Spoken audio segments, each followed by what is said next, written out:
botante po ngayong eleksyon 2025 ang nakapag-avail ng mag-mall voting o yung nakaboto na sa ilang piling mall. At mula po sa Maynila, kamustahin natin ang latest dyan mula kay Von Aquino. Von?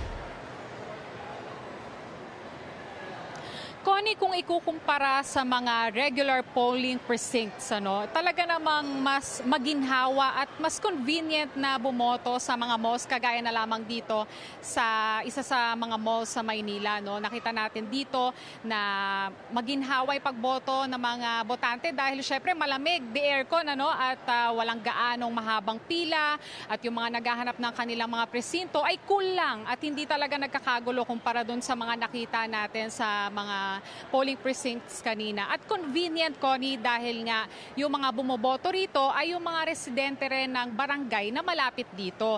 At yung mga voters dito, yung mga registered na voters dito ay hindi naman naabot sa 1,000, kaya hindi talaga ganun karami yung mga bumoboto rito.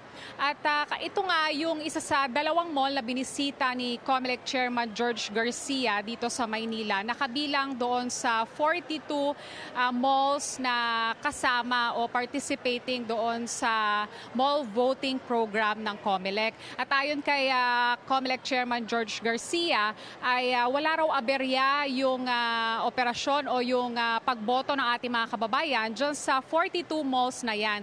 Kaya naman ang sabi niya kanina, kung magtutuloy-tuloy ito ay posibleng by 3 p.m. ay matapos na yung pagboto sa mga malls. At sabi nga niya, dahil nga maganda yung naging takbo nito, ay posibleng palawigin nila o mas paramihin pa nila yung mga malls na kung saan pwedeng bumoto yung ating mga kababayan sa mga susunod na eleksyon. Narito ang kanyang pahayag. Pag-aari ng mga politiko o pag-aari ng mga tatakbo halimbawa sa eleksyon. Dapat lang po sana para naman kahit paano, sa totoo lang po, masyado nang sumisikip yung ating mga presinto para sa ating mga kababayang botante. Masyado na pong lumalaki ang botante natin.